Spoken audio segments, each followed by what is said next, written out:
ಇವತ್ತು ನಾವು ಹೋಗಿದ್ದು ಸುಕ್ಷೇತ್ರ ಕನ್ನಡಗಿ ಶ್ರೀ ಮಲ್ಲಿಕಾರ್ಜುನ ದೇವಸ್ಥಾನಕ್ಕೆ. ಈ ದೇವಸ್ಥಾನದ ಬಗ್ಗೆ ನಾನು ನಿಮಗೆ ಇವಾಗ ಪೂರ್ತಿಯಾಗಿ ತಿಳಿಸ್ಕೊಡ್ತೀನಿ. ಶ್ರೀಶೈಲ ಮಲ್ಲಿಕಾರ್ಜುನ ಪರಮ ಭಕ್ತಿ ಆದಂಥ ನಾಗಮ್ಮ ಅವರು ನಾಗೂರ ಗ್ರಾಮದವರು.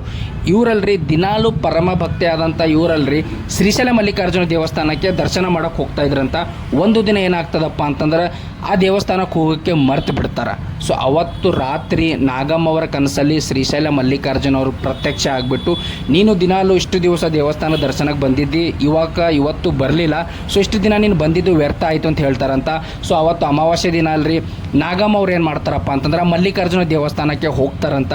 ಹೋಗೋಷ್ಟರಲ್ಲರಿ ದೇವರ ಬಾಗಿಲು ಅಲ್ರಿ ಏನು ಮಾಡ್ತಾರೆ, ಕ್ಲೋಸ್ ಆಗಿರ್ತದೆ. ಇವ್ರು ಹೋದಾಗ ತಕ್ಷಣ ಅಲ್ರಿ ಮುಟ್ಟಿದ ತಕ್ಷಣ ಏನಾಗ್ತದಪ್ಪ ಅಂತಂದ್ರೆ ಬಾಗಿಲು ಓಪನ್ ಆಗ್ತದಂತ. ಆವಾಗ ಕಂಡಿದ್ದೆ ಒಂದು ರೋಚಕ ಅಂತ ಹೇಳ್ಬೋದು. ಮುಂದೆ ಏನಾಗುತ್ತೆ ಅಂತೇಳಿ ನೆಕ್ಸ್ಟ್ ವಿಡಿಯೋ ಪಾರ್ಟ್ 2ದಲ್ಲಿ ಹೇಳ್ತೀನಿ. ಅಲ್ಲಿವರೆಗೂ ವಿಡಿಯೋ ನೋಡ್ತಾ ಇರಿ, ಎಲ್ರಿಗೂ ಶೇರ್ ಮಾಡಿರಿ, ಫಾಲೋ ಮಾಡಿರಿ, ಲೈಕ್ ಮಾಡಿರಿ. ಈ ವಿಡಿಯೋ ಬಗ್ಗೆ ಏನು ಅನ್ನಿಸ್ತು ಎಲ್ಲರೂ ಕಮೆಂಟ್ ಮಾಡಿರಿ, ಹಾಗೆ ಫಾಲೋ ಕೂಡ ಮಾಡಿರಿ.